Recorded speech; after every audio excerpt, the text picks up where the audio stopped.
يا ترى إيه اللي يخلّي دوا مشهور أوي لدرجة إن اسمه يتحول لترند؟ دوا الناس تقول اسمه في البرامج، على السوشيال ميديا، أو حتى في الmemes اللي بتشوفها وأنت بتقلِّب على التليفون كل يوم.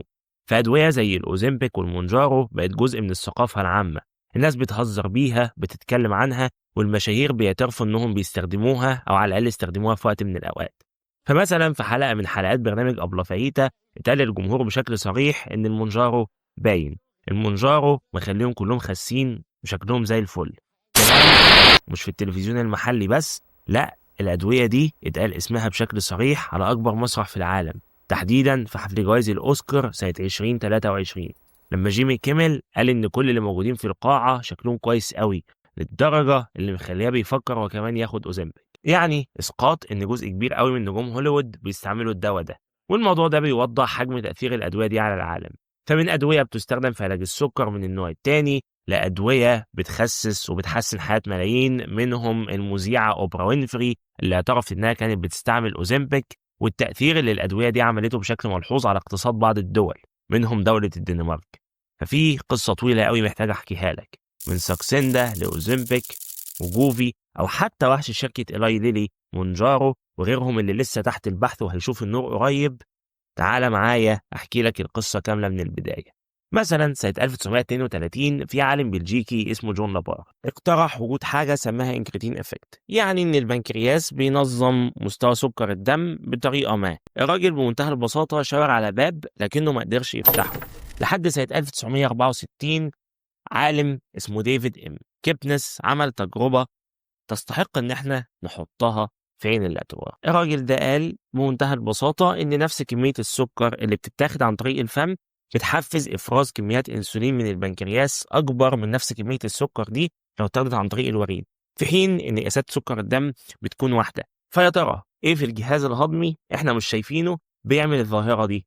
ولحد السبعينات فضلنا نبحث لحد ما جه عالم اسمه جون براون واكتشف هرمون سماه جلوكوز ديبندنت انسولينوتروبيك هرمون، وده هرمون من ضمن مجموعة الانكريتين اللي شاور عليها جون لابار، واللي ديفيد كيبنس فتح الباب لان احنا نكتشفها. وعالمة تانية اسمها سيفتلانا اكتشفت هرمون تاني اسمه GLP-1 او جلوكاجون لايك بيبتايد. حرفيا المعنى الحرفي للهرمون ده هو الهرمون الشبيه بالجلوكاجون، وده لانه شبه الجلوكاجون قوي ولقوه وهم بيدوروا فسموه جلوكاجون لايك بيبتايد. الهرمون ده مش بس بيزود من افراز الانسولين من البنكرياس، لا ده كمان بيقلل من افراز الجلوكاجون وبيقلل حركه الامعاء ويبعت اشارات واضحه للمخ يقول له ان الجسم هنا في حاله شبع ومحتاجين نوقف اكل. وهنا بدات اللعبه، ان احنا نحاول نزود من تاثير الهرمونين دول بالبحث اكتر. لو ان الهرمونات دي فيها مشكله انها بتقعد من دقيقتين ل3 دقائق بس، بعد كده مفعولها بيختفي. والسر ورا ده انها بتتكسر عن طريق انزيم اسمه DDP4. الكلمة دي اختصار لدايبيبتيدايل بيبتيديز 4. والعلماء لما مسكوا طرف الخيط ده وقللوا من شغل الإنزيم ده صنعوا مجموعة من الأدوية كويسة جدا اسمها DDP4 inhibitors، مثبطات DDP4. مجموعة جميلة جدا فيها أدوية زي فيلداجليبتين، سيتاجليبتين، وليناجليبتين، أدوية بتستخدم في علاج مرض السكر من النوع الثاني لحد مع التسجيل ونزول الفيديو ده. لكن المجموعة دي ما كانش ليها أي دور في التحكم في الشهية أو الوزن. وهنا يجي دور طرف الخيط التاني، إن إحنا نحاول نزود من تركيز الهرمونات دي في جسم الإنسان. وهنا يجي دور حيوان اسمه هيلا مونستر. هيلا مونستر ده حيوان زاحف بيعيش في جنوب غرب الولايات المتحدة الأمريكية والمكسيك. والحقيقة إن الحيوان ده روتينه غريب شوية. الكائن ده بيصطاد فريسة كبيرة نسبيا وياكلها مرة واحدة ويعيش عليها فترة طويلة من غير ما يحس بالجوع. والسر ورا ده هو حاجة اسمها إكزينيدين 4. إكزينيدين 4 ده هو مادة في اللعاب بتاعه شبه الGLP-1 اللي جوه الجهاز الهضمي اللي بيطلع لما تاكل جلوكوز. وهنا مسكوا المادة دي وقعدوا يلعبوا فيها شوية لحد ما وصلوا لحاجة اسمها إكزيناتايد. إكزيناتايد هو المادة الفعالة اللي موجودة في حقن تحت الاسم التجاري بايتا، وده أول دواء من العيلة دي يتم تصنيعه وإنتاجه في التاريخ، وخد موافقة سنة 2005 في علاج السكر من النوع الثاني.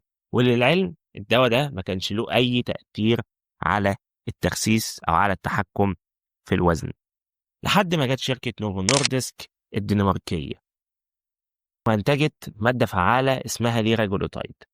والمادة الفعالة دي أخدت موافقة يوم 25 يناير سنة 2010 تحت الاسم التجاري فيكتوزا إن يتم استخدامها في علاج مرض السكر من النوع الثاني. وأثناء التجارب السرية كانت بتعمل على العيانين، لقوا حاجة غريبة، لقوا إن الدواء ده كل ما بترفع جرعته كل ما مستوى التحكم في سكر الدم بيتحسن، الشهية بتتقفل والوزن بيقل.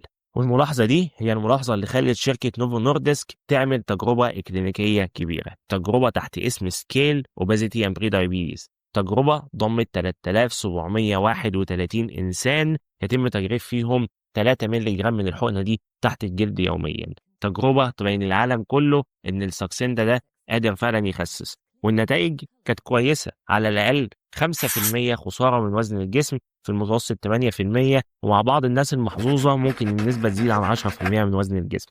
بالتجربة دي شركة نوفو نوردسك قدرت يوم 23 ديسمبر 2014 تاخد موافقة هيئة الغذاء والدواء الأمريكية على استخدام دواء ساكسيندا في علاج السمنة.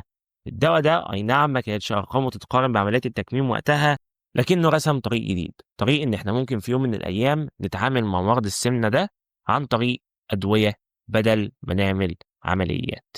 وفي ديسمبر 2017 شركة نوفو نوردسك قدرت إنها تنزل أقوى فرد في العيلة، الدواء اللي أثر على اقتصاد الدنمارك بشكل ملحوظ، أوزيمبيك. الأوزيمبيك مادته الفعالة هي سيماجلوتايد، وبرغم إن الأوزيمبيك مش هو الدواء اللي واخد الموافقة في التخسيس أصلا، لكنه هو الأشهر على الإطلاق، هو الدواء اللي اتقال اسمه جوائز الأوسكار 2023، وهو الدواء اللي اسمه مشهور لدرجة إن في ناس من هوليوود عارفاه.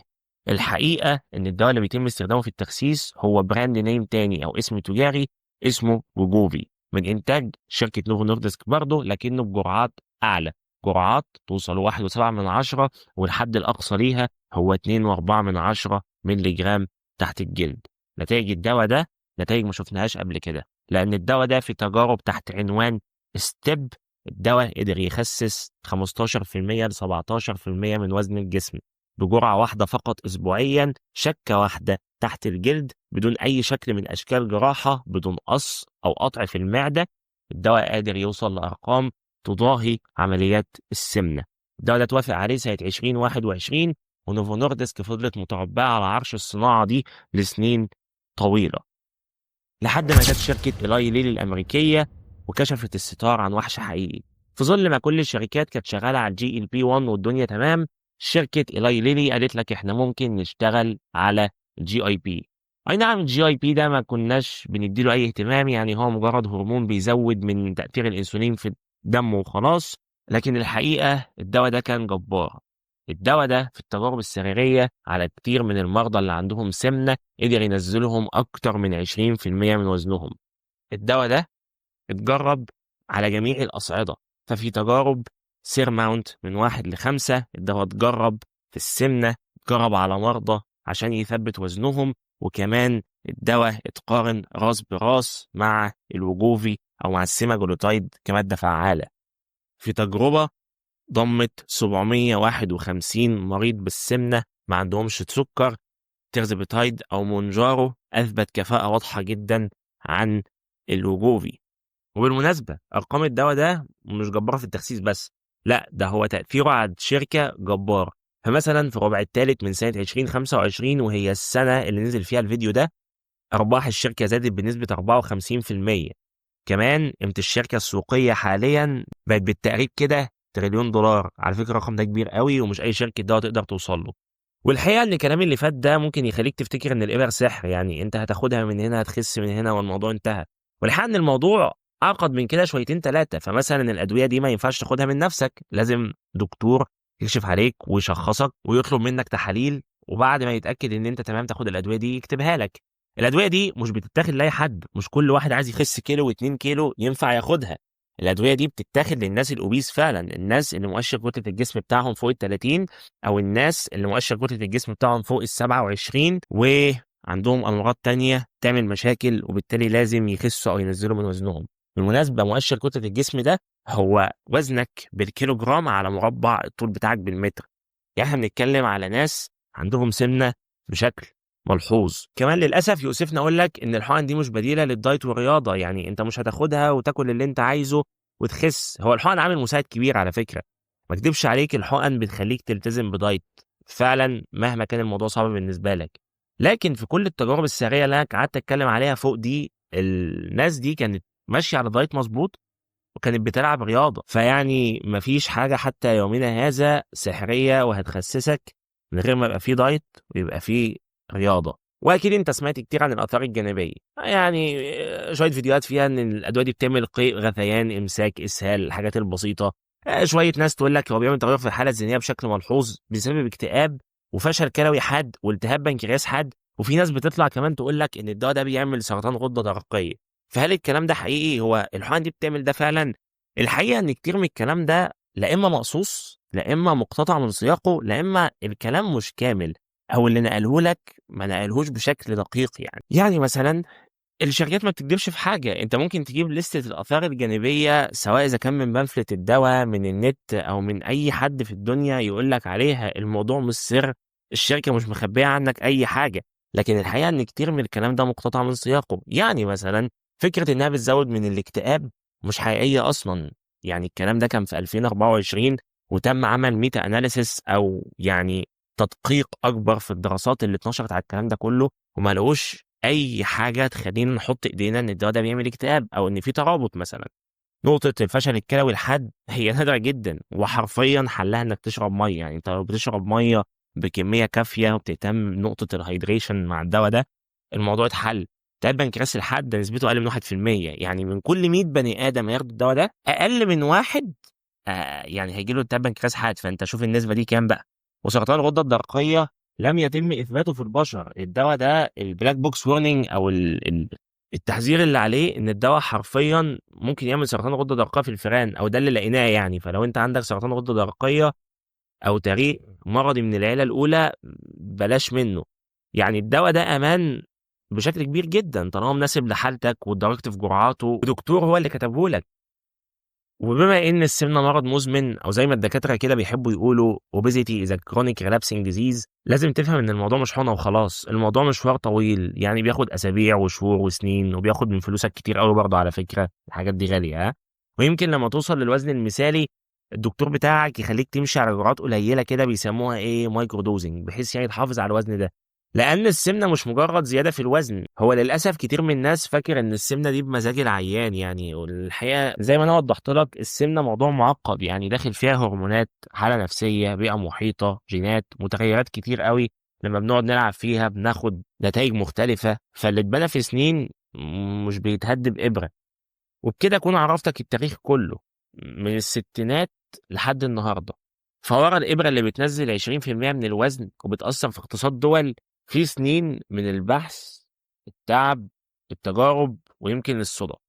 والباب مفتوح قدامنا لكتير من التجارب التانية. ففي خلال السنين الجاية هيتم إنتاج عشرات الإبر وعشرات الأدوية الفموية. على فكرة يعني في حاجات كتير لسه تحت الدراسة، والأدوية دي هتبقى قادرة تخلينا نتحكم في السمنة بشكل أحسن وبآثار جانبية أقل.